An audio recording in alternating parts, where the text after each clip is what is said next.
ಯಾರು ಇನ್ನೊಮ್ಮೆನೂ ಯಾರು ಏನು ಅನ್ನಕ್ಕೆ ಹೋಗ್ಬಾರ್ದ್ರಿ. ಯಾಕಂದರೆ ಎಲ್ಲ ಸೋಷಿಯಲ್ ಮೀಡ್ಯಾದಾಗ ಬಂದಿರ್ತೇವೆ ಅಂದರೆ ಯಾರು ಇದ್ದವರು ಬರಂಗಿಲ್ಲ ರೀ. ಇರ್ಲಾರ್ದವ್ರೇ ಇದ್ರಾಗ ಕಷ್ಟ ಎಲ್ಲ ಕಷ್ಟ ಸುಖ ಇದ್ದಿದ್ದು ಮನ್ಯಾಗಿಂದು ಒಂದು ಬಿಡ್ಲಾರ್ದಂಗೆ ಹೇಳ್ಕೊಂಡು ನಾವು ವಿಡಿಯೋ ಮಾಡ್ತೀವಿ ಅಂದ್ರೆ ಅದು ನಮ್ಗೆ ಗೊತ್ತಿರ್ತೈತೆ ರೀ ಫ್ರೆಂಡ್ಸ್. ಯಾಕಂದ್ರೆ ಈಗ ಬಾಜು ಮನೆ ಇದ್ರೆ ನಮ್ಮ ಬಾಜು ಮನೆಗೆ ಹೇಳ್ಕೊಳಂಗಿಲ್ಲ ರೀ ನಮ್ಮ ಕಷ್ಟ ಎಲ್ಲ. ಬರೀ ನಾವು ಸೋಷಿಯಲ್ ಮೀಡ್ಯಾದಾಗ ಹಾಕ್ತೇವೆ ಅಂದ್ರೆ ಅದು ನಾವು ಎಷ್ಟರ ಮಟ್ಟಿಗೆ ನಮ್ಮದು ಬಡತನ ಪರಿಸ್ಥಿತಿ ಅದಾವ ಅನ್ನೋದು ಅದನ್ನು ತಿಳ್ಕೊಂಡು ನೀವು ನಮ್ಮ ಬಗ್ಗೆ ಫ್ರೆಂಡ್ಸ್. ಎಲ್ಲರೂ ಹೆಂಗಿದ್ದೀರಿ, ಆರಾಮಿದ್ದೀರಿ ಅಂತ ಅಂದ್ಕೊಂಡೇನಿ ರೀ. ನಾನು ಕೂಡ ಆರಾಮಿದ್ದೀನಿ ರೀ ಫ್ರೆಂಡ್ಸ್. ಬನ್ನಿ ಇವತ್ತಿನ ಬ್ಲಾಗ್ನ ಶುರು ಮಾಡೋಣ. ಸೊ ಇವತ್ತಿನ ಬ್ಲಾಗ್ನ ಶುರು ಮಾಡೋಕ್ಕಿಂತ ಮುಂಚೆ ನೀವಿನ್ನೂ ನನ್ನ ಚಾನಲ್ಗೆ ಸಬ್ಸ್ಕ್ರೈಬ್ ಆಗಿಲ್ಲ ಅಂದರೆ ಪ್ಲೀಸ್ ನನ್ನ ಚಾನಲ್ಗೆ ಸಬ್ಸ್ಕ್ರೈಬ್ ಮಾಡ್ಕೊಳ್ರಿ ಫ್ರೆಂಡ್ಸ. ಹಾಗೆ ಸ್ಕಿಪ್ ಮಾಡಿದೆ ನನ್ನ ವಿಡಿಯೋ ನೋಡಿ ನನಗೆ ಸಪೋರ್ಟ್ ಮಾಡಿ ಫ್ರೆಂಡ್ಸ್. ಸೊ ಫ್ರೆಂಡ್ಸ್ ನೋಡಿರಿ, ಬೆಳಗ್ಗೆ ಜಲ್ದಿ ಎದ್ದಿದ್ದಾರೆ. ಜಲ್ದಿ ಎದ್ದು ಒಂದು ಸ್ವಲ್ಪ ಸ್ನಾನ ಎಲ್ಲ ಮಾಡಿಕೊಂಡು ದೇವ್ರ ದೀಪ ಹಚ್ಚಿ ಸ್ವಲ್ಪ ನಮಾಜ್ ಮಾಡಿದೆ ಫ್ರೆಂಡ್ಸ್. ನಮಾಜ್ ಮಾಡಿಕೊಂಡು ಮ್ಯಾಲಿಂದ ಕಸನೆಲ್ಲ ಮಾಡ್ಕೊಂಡು ಬಂದಿರಿ. ಯಾಕಂದ್ರೆ ನಮಾಜ್ ಮಾಡ್ಕೊಂಡು ಹೋಗಿಬಿಟ್ರೆ ಯಾಕಂದ್ರೆ ಮತ್ತು ಆಮೇಲೆ ಅಲ್ಲಿಂದ ಬಂದು ಮತ್ತು ಮಾಡ್ಬೇಕಂದ್ರೆ ನಮಾಜ್ ಟೈಮ್ ಆಗ್ತೈತೆ ಅಂತಂದು ನಮಾಜ್ ಮಾಡ್ಕೊಂಡು ಒಂದು ಸ್ವಲ್ಪ ನಾನು ಮ್ಯಾಗಿಂದ ಕಸನೆಲ್ಲ ಅಪಾರ್ಟ್ಮೆಂಟಿಂದ ಕೆಲಸ ಮಾಡ್ಬೇಕಲ್ರಿ, ಅದಕ್ಕೆ ಮಾಡ್ಕೊಂಡು ಬರಾಕಂತಂದು ಹೋದೆ ರೀ ಫ್ರೆಂಡ್ಸ. ಸೊ ಈ ಕಡೆ ನೋಡಿರಿ, ಇದು ಫೋಟೋ ತಂದಿದ್ದಾರೆ ಮೊನ್ನೆ ಹುಲ್ಗೂರು ಹಜರು ಶಾಖ ಆದ್ರಿ ಅವ್ರದ್ದು. ಸೊ ನಮ್ಮ ಮನೆ ದೇವ್ರನ್ನ ಫೋಟೋನ ಇರಲಿಲ್ಲ ರೀ ನಮ್ಮ ಮನ್ಯಾಗ. ಮತ್ತು ಇದೊಂದು ಫೋಟೋ ತೊಗೊಂಡು ಬಂದೇರೆ. ಹೆಂಗೆ ಕಾಣಾಕತ್ತೈತೆ ನೋಡಿರಿ, ಮಸ್ತ್ ಕಾಣಾಕತ್ತೈತಲ್ರಿ ಫ್ರೆಂಡ್ಸ್. ಎಷ್ಟು ಲುಕ್ಕಾಗಿ ಕಾಣಿಸ್ತಾಗತ್ತೈತೆ ನೋಡ್ರಿ ಅದು. ಇಲ್ಲೊಂದು ಸ್ವಲ್ಪ ಜಾಗ ಐತ್ರಿ, ಅದು ಮಳೆಗೆ ಹಾಕಿದ್ದೀನಿ ರೀ ಫ್ರೆಂಡ್ಸ್. ಒಬ್ಬರ ಬಗ್ಗೆ ಮಾತಾಡತ್ತಿತ್ತು, ಅದು ಮನೆಯಿಂದ ಹೇಳ್ಬೇಕಂದರೆ ಆದರೂ ಮರ್ತಿದ್ದೀರಿ ಫ್ರೆಂಡ್ಸ ಮಾತಾಡೋದು. ಸೊ ನೋಡಿರಿ ಫ್ರೆಂಡ್ಸ, ಈ ಜಗತ್ತಿನಾಗ ಎಂತಿಂಥ ಜನ ಇರ್ತಾರೆ ನೋಡಿರಿ ಫ್ರೆಂಡ್ಸ. ಇನ್ನೊಬ್ರ ಬಗ್ಗೆ ಮಾತಾಡೋಕೆ ಅವ್ರಿಗೆ ಏನು ಅರ್ಹತೆ ಐತೆ ಏನೋ ಗೊತ್ತಿಲ್ಲ ರೀ ಫ್ರೆಂಡ್ಸ. ಇನ್ನೊಬ್ಬರು ಹೆಣ್ಮಕ್ಳ ಬಗ್ಗೆ ಮಾತಾಡ್ತಾರೆ ಅವರು. ಆ ಹೆಣ್ಮಕ್ಳ ಬಗ್ಗೆ ಮಾತಾಡೋಕ್ಕಿಂತ ಮುಂಚೆ ಅವ್ರ ಮನ್ಯಾಗೂ ಅಕ್ಕ ತಂಗಿ ಅಮ್ಮ ಇವೆಲ್ಲ ಇದಾರ ಅನ್ನೋ ಯೋಚನೆ ಮಾಡಿಕೊಂಡು ಇನ್ನೊಬ್ಬರು ಹೆಣ್ಮಕ್ಳ ಬಗ್ಗೆ ಮಾತಾಡಬೇಕು ಫ್ರೆಂಡ್ಸ್. ಇಲ್ಲಾಂದ್ರೆ ಮಾತಾಡೋಕೆ ಹೋಗ್ಬಾರ್ದ್ರಿ. ಈ ಸೋಷಿಯಲ್ ಮೀಡ್ಯಾದಾಗ ಹೆಂಗಾಗಿತ್ತಂದ್ರೆ ಅವ್ರು ಕಾಮನ್ ಆಗಿಬಿಟ್ಟತ್ರಿ. ಈಗ ಗಂಡ್ಮಕ್ಳಿಗೆ ಒಬ್ಬೊಬ್ಬರಿಗೆ ಹೇಳಾಕತ್ತಿರ್ಲಿ ಫ್ರೆಂಡ್ಸ್. ಸ್ವಲ್ಪ ಜನ ಅಂತೂ ಸಿಕ್ಕಾಬಿಟ್ಟು ಚಲೋ ಅಕ್ಕ ತಂಗಿ ಅನ್ನೋ ಮಟನೂ ಬಾಯಿ ಎತ್ತಂಗಿಲ್ಲ ಫ್ರೆಂಡ್ಸ್. ಇನ್ನೂ ಕೆಲವೊಂದಿಷ್ಟು ಜನ ಕೆಟ್ಟೋರು ಇದಾರ್ರಿ, ಭಾಳ ಕೀಳಾಗಿ ನೋಡ್ತಾರೆ ರೀ ಹೆಣ್ಮಕ್ಳಿಗಂದ್ರೆ. ಒಬ್ಬರು ಹೇಳಿದಾರ್ರಿ ಫ್ರೆಂಡ್ಸ್, ನಾ ಏನು ಮುಂದೆ ಹೋಗಂಗಿಲ್ಲ ಅಂದರೆ ಅವ್ರಿಗೆ ಅನ್ಸಿರ್ಬೇಕ್ರಿ. ನಾ ಹೇಳಿದ್ರೆ ಮುಂದೆ ಹೊಕ್ಕಾಳ, ನಾ ಹೇಳಿಕ್ರೂ ಹಿಂದೆ ಉಳಿತಾಳಿಕೆ ಅಂತಂದು ಅವ್ರಿಗೆ ಅನ್ಸಿರ್ಬೇಕ್ರಿ. ಅದಕ್ಕೆ ಅವರು ಹಂಗೆ ಮಾತಾಡ್ತಾರೆ ರೀ ಫ್ರೆಂಡ್ಸ್. ಯಾಕಂದ್ರೆ ಇದ್ರ ಬಗ್ಗೆ ಮಾತಾಡೋಕ್ಕಿಂತ ಮುಂಚೆ ನಿಮ್ಮ ಮನ್ಯಾಗೂ ಹೆಣ್ಮಕ್ಳು ಅದಾರ ಅನ್ನೋ ಯೋಚನೆ ಮಾಡಿ ನನ್ನ ಬಗ್ಗೆ ನೀವು ಮಾತಾಡ್ರಿ. ನಾ ಏನು ಇದು ಮಾಡ್ಕೊಳಂಗಿಲ್ಲ. ಯಾಕಂದ್ರೆ ಇದು ಸೋಷಿಯಲ್ ಮೀಡ್ಯಾ ಐತಿ, ಇದ್ರಾಗ ಹೆಂಗೆ ಮಾತಾಡಬೇಕು ಹೆಂಗಿಲ್ಲ ಅನ್ನೋದು ನಿಮ್ಗೆ ಗೊತ್ತಿರ್ಬೇಕದು. ಈ ಬಾಯಿ ಬಂದಾಗ ಏನೇನಾರ ಅನ್ಕೊತ ಹೋಗ್ಬಾರ್ದು. ಎಲ್ಲ ನಿಮ್ಮ ಕೈಯಾಗಿಲ್ಲದು. ಯಾಕಂದ್ರೆ ಆ ದೇವ್ರ ಕೈಯಾಗೈತಿ ಎಲ್ಲ. ನಾವು ಬೆಳೆಯೋದು ಬೆಳಿಲಾರ್ದಂಗೆ ಇರೋದು ಎಲ್ಲ ಆ ದೇವ್ರ ಕೈಯಾಗೈತಿ. ಸೊ ನಾನು ಹೇಳಕ್ಕೆ ಇಷ್ಟಪಡ್ತೀನಿ ರೀ ಫ್ರೆಂಡ್ಸ. ಜನನೂ ಹಿಂಗಿರ್ತಾರ ಅನ್ನೋದು ನಾನು ನಿಮ್ಗೆ ತಿಳಿಸ್ಕೊಡಾಕ್ತೀನಿ ರೀ. ಯಾಕಂದ್ರೆ ನನಗೆ ಅಂದಿದ್ದ ಮಾತನ್ನು ನಾನು ಇವತ್ತು ಈ ವಿಡಿಯೋದಾಗ ನಾನು ಹಾಕಾಗತ್ತೀನಿ ರೀ. ಯಾಕಂದ್ರೆ ಇನ್ನೊಬ್ರು ಹೆಣ್ಮಕ್ಳ ಬಗ್ಗೆನೂ ಇನ್ನೊಂದು ಸಲನೂ ಅವ್ರು ಮಾತಾಡೋಕೆ ಹೋಗ್ಬಾರ್ದ್ರಿ. ಯಾಕಂದ್ರೆ ಅಷ್ಟು ಒಂಥರ ಗಂಡ್ಮಕ್ಳಂದ್ರೆ ಒಬ್ಬರು ಭಾಳ ಕೀಳಾಗಿ ಮಾತಾಡ್ತಾರೆ ರೀ ಹೆಣ್ಮಕ್ಳಿಗೆ. ಏನು ಮಾತಾಡ್ತಾರೋ ಅವ್ರ ತಲೆಯಾಗ ಬಂದಂಗೆ ಮಾತಾಡ್ತಾರೆ ಅವರು. ಏನು ಅವ್ರಿಗೆ ಆ ದೇವ್ರ ಬುದ್ಧಿ ಹಾಕ್ಯಾನ ಏನೋ ನನಗಂತೂ ಗೊತ್ತಿಲ್ಲ ರೀ ಫ್ರೆಂಡ್ಸ. ಬಟ್ ನಂಗೆ ಅಂದಿದ್ದ ಮಾತನ್ನು ನಾನು ಹೇಳಿದ್ದೀನಿ ರೀ. ಸೊ ನೀವು ಹೇಳ್ದಂಗೆ ನನಗಂತೂ ಬೆಳೆಯೋದನ್ನೇ ಇಲ್ಲ ಬೆಳಿತೀನಿ ಅನ್ನೋದು ನಿಮ್ಮ ಕೈಯಾಗಿಲ್ಲದು, ಎಲ್ಲ ದೇವ್ರ ಕೈಯಾಗೈತಿ. ಈಗ ನಾನು ನಾಳೆ ಬೆಳಿತೇನೆ ಅಂದ್ರೆ ನನಗೆ ನಾಳೆನ ನಾನು ನನ್ನ ಚಾನಲ್ ಮುಂದೆ ಹೋಗಂಗಿಲ್ಲ. ಅದು ಎಲ್ಲ ದೇವ್ರ ಕೈಯಾಗೈತಿ. ಸೊ ಅದನ್ನು ತಿಳ್ಕೊಂಡು ಮಾತಾಡ್ಬಿಡ್ರಿ. ಮಾತನಾಗ ಏನಾದರೂ ತಪ್ಪಿದ್ರೆ ಕ್ಷಮಿಸ್ಬಿಡ್ರಿ ಫ್ರೆಂಡ್ಸ್. ಯಾಕಂದ್ರೆ ನನಗೆ ಅಂದಿದ್ದ ಮಾತನ್ನು ನನಗೆ ಬೇಜಾರಾಗಿ ನಾನು ಈ ವಿಡಿಯೋನ ಮಾಡಿದ್ದೀನಿ ರೀ. ಯಾಕಂದರೆ ಇನ್ನೊಮ್ಮೆನೂ ಯಾರು ಏನು ಅನ್ನಕ್ಕೆ ಹೋಗ್ಬಾರ್ದ್ರಿ. ಯಾಕಂದರೆ ಎಲ್ಲ ಸೋಷಿಯಲ್ ಮೀಡ್ಯಾದಾಗ ಬಂದಿರ್ತೇವೆ ಅಂದರೆ ಯಾರು ಇದ್ದವರು ಬರಂಗಿಲ್ಲ ರೀ.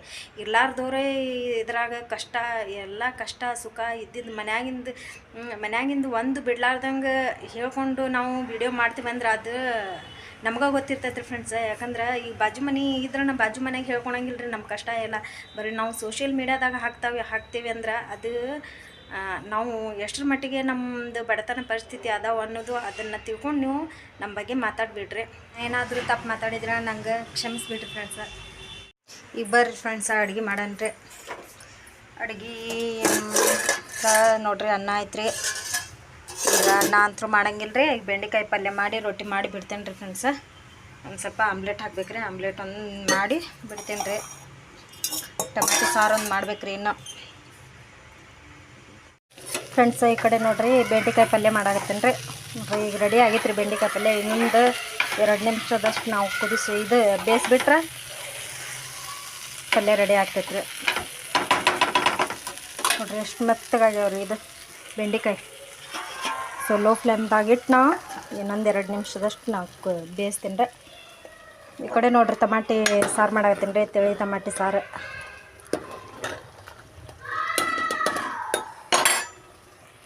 ಇನ್ನೂ ರೊಟ್ಟಿ ಮಾಡ್ಬೇಕ್ರಿ.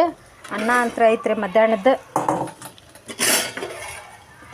ಅದು ಸ್ವಲ್ಪ ಹೊತ್ತು ಬಿಟ್ಟೈತ್ರಿ. ಅದು ಲಕ್ಷಣ ಕೊಟ್ಟಿಲ್ಲ, ಹೊರಗಡೆ ಅರ್ಬಿ ಒಣ ಹಾಕಾಗತ್ತೀನಿ ರೀ. ಅರ್ಬಿ ಹೋಗೋದು ಅದು ಇಲ್ಲಿ ಹೊತ್ತು ಬಿಟ್ಟೈತ್ರಿ. ನೋಡ್ರಿ ಫ್ರೆಂಡ್ಸ, ಪಲ್ಯನೂ ರೆಡಿ ಆತ್ರಿ, ಟಮಾಟಿ ಸಾರನೂ ರೆಡಿ ಆತ್ರಿ. ಈಗ ರೊಟ್ಟಿ ಮಾಡಾಕತ್ತೀನಿ ರೀ. ಸೊ ರೊಟ್ಟಿ ಹಿಟ್ಟು ನೋಡ್ರಿ ಸ್ವಲ್ಪ ಐತ್ರಿ ಹಿಟ್ಟನ್ನ, ಅದಕ್ಕೆ ಸ್ವಲ್ಪ ಕಲ್ಸೇನಿ ರೀ. ಒಂದು ಬೇಸಾಕಿಟ್ಟೇನಿ ರೀ. ವಾವ್ ನೋಡ್ರಿ ಎಷ್ಟು ಮಸ್ತ್ ತುಬ್ಬಾಕತ್ತೈತ್ರಿ ರೊಟ್ಟಿ. ಫ್ರೆಂಡ್ಸ, ಇವತ್ತು ನೋಡ್ರಿ ನಾನು ಬ್ರೆಡ್ ಆಮ್ಲೆಟ್ ಮಾಡಾಕತ್ತೀನಿ ರೀ. ಬ್ರೆಡ್ ಆಮ್ಲೆಟಿಗೆ ನೋಡ್ರಿ ಈ ಕಡೆ ಬ್ರೆಡ್ನ ನಾನು ಫ್ರೈ ಮಾಡಿ ಇಟ್ಕೊಂಡೇನಿ ರೀ. ಸೊ ಎಲ್ಲ ಬ್ರೆಡ್ ಪೀಸ್ ಇದ್ದು ರೀ, ಅದನ್ನು ಸ್ವಲ್ಪ ಫ್ರೈ ಮಾಡಿ ಇಟ್ಕೊಂಡೇನಿ ರೀ. ಇಲ್ಲಿ ನೋಡ್ರಿ ಇದು ಉಳ್ಳಾಗಡ್ಡಿ ಹಾಕಿ ನಾನು ಆಮ್ಲೆಟ್ ಮಾಡಾಕತ್ತೀನಿ ರೀ. ಅಂದ್ರೆ ಮಿಕ್ಸ್ ಆಗತ್ತಿಲ್ಲ ರೀ. ಇದ್ರಾಗ ಉಳ್ಳಾಗಡ್ಡಿ ಆಮೇಲೆ ಕೊತ್ತಂಬರಿ, 1 ಮೆಣಸಿನ್ಕಾಯಿ ತೊಗೊಂಡೇನಿ ರೀ, 1 ತತ್ತಿ ತೊಗೊಂಡೇನಿ ರೀ. ಸೊ ಬರ್ರಿ ಫ್ರೆಂಡ್ಸ, ನಾವು ಫಟಾಫಟ್ ಅಂತಂದು ಒಂದು ಆಮ್ಲೆಟ್ ರೆಡಿ ಮಾಡಿಬಿಡೋಣ ರೀ. ನೋಡಿರಿ ತತ್ತಿ ಹಾಕಿದೆ, ಎಲ್ಲ ಮಿಕ್ಸ್ ಮಾಡ್ಕೊಳ್ಳೋಣ ರೀ. ಸ್ವಲ್ಪ ಉಪ್ಪು ಹಾಕ್ತೀನಿ ರೀ, ರುಚಿಗೆ ತಕ್ಕಷ್ಟು ಉಪ್ಪು. ಖಾರ ಹಾಕಂಗಿಲ್ಲ ರೀ, ಯಾಕಂದರೆ ನಾನು ಹಸಿಮೆಣ್ಸಿನ್ಕಾಯಿ ಹಾಕಿನಿ ರೀ ಅದಕ್ಕೆ. ನೋಡಿರಿ ಎಲ್ಲ ಮಿಕ್ಸ್ ಮಾಡಿ ಇಟ್ಕೊಂಡಾರಿ. ಈಗ ಹಾಕೊಂಡು ಈ ಥರ ಹಾಕ್ಕೊಂಡ್ಮೇಲೆ ಒಂದು ಸ್ವಲ್ಪ ಈ ಥರ ಹರಡೋಣ ರೀ. ಅಂದ್ರೆ ದಪ್ಪ ದಪ್ಪ ಆಕೈತ್ರಿ ಅದು, ಒಂದು ಸ್ವಲ್ಪ ತಿಳು ಆಗ್ಬೇಕಲ್ರಿ, ಅದ್ರ ಸಂಬಂಧ. ನೋಡಿರಿ ಫ್ರೆಂಡ್ಸ, ಈ ಥರ ಹಾಕ್ಕೊಂಡೆ ಸ್ವಲ್ಪ ನಾನು ಖಾರನ ಉದುರಿಸ್ತೇನೆ ರೀ ಅದ್ರ ಮೇಲೆ. ಈಗ ನೋಡಿರಿ ಫ್ರೆಂಡ್ಸ, ಹೊಳಿಸಿ ಹಾಕ್ಕೊಳ್ಬೇಕ್ರಿ. ನೋಡಿರಿ ಫ್ರೆಂಡ್ಸ, ಹೊಳಿಸಿ ಹಾಕ್ಕೊಂಡಾರೆ. ಸ್ವಲ್ಪ ಹರಿದೈತ್ರಿ ಅಷ್ಟೆ. ಚಲೋತ್ನಂಗೆ ಬೇಸನ್ ರೀ ನಾವು. ನೋಡಿರಿ ಇದ್ರ ಮ್ಯಾಗ ಒಂದು ಸ್ವಲ್ಪ ಕಾಳು ಮೆಣಸು ಪುಡಿನ ಹಾಕ್ಕೊತೇನೆ ರೀ. ಇದನ್ನು ಹಾಕ್ಕೋಬೇಕ್ರಿ, ಮಸ್ತ್ ಆಕೈತ್ರಿ ಫ್ರೆಂಡ್ಸ. ನೋಡಿರಿ ಈ ಥರ ಉದುರಿಸ್ಕೋಬೇಕ್ರಿ. ಈ ಥರ ಉದುರಿಸ್ಕೊಂಡಿದ್ಮೇಲೆ ಇನ್ನೊಂದು ಸ್ವಲ್ಪ ನಾನು ಹೊಳಿಸಿ ಹಾಕ್ಕೊತೀನಿ ರೀ. ನೋಡ್ರಿ ಅದು ಹರಿ ಆಗತ್ತೈತ್ರಿ ಒಂದು ಸ್ವಲ್ಪ ಎಲ್ಲರ. ಸೊ ಈ ಥರ ಇನ್ನೊಮ್ಮೆ ನಾವು ಪೌಡ್ರ್ ಮೆಣಸು ಕಾಳಿನ ಪೌಡ್ರ್ ಇದೆ, ಈ ಥರ ಹಾಕ್ಕೊಂಡ್ಮೇಲೆ ಚಲೋತ್ನಂಗೆ ಇನ್ನೊಂದು ಸ್ವಲ್ಪ ನಾವು ಹೊಳಿಸಿ ಹಾಕ್ಕೊಳ್ಳೋಣ. ವಾವ್ ನೋಡಿರಿ ಎಷ್ಟು ಮಸ್ತಾಗಿದೆ ಬ್ಲ್ಯಾಕ್ ಪೆಪ್ಪರ್. ಈಗ ತೆಗೆದುಬಿಡೇನ್ರಿ, ರೆಡಿ ಆಗೈತಿ. ಸೊ ನೋಡಿರಿ ಫ್ರೆಂಡ್ಸ, ನಮ್ಮದು ಬ್ರೆಡ್ ಆಮ್ಲೆಟ್ ಅಂತೂ ರೆಡಿ ಆತ್ರಿ. ನಾವು ಇದನ್ನು ನಡಬರಕ್ಕೆ ಇಟ್ಟು ತಿನ್ನೋಣ್ರಿ ಈಗ. ಸೊ ಇಷ್ಟ ನೋಡಿರಿ, ಭಾಳ ಸಿಂಪಲ್ ಐತಿ. ನೀವು ಕೂಡ ಮನ್ಯಾಗ ಟ್ರೈ ಮಾಡಿ ನೋಡಿರಿ.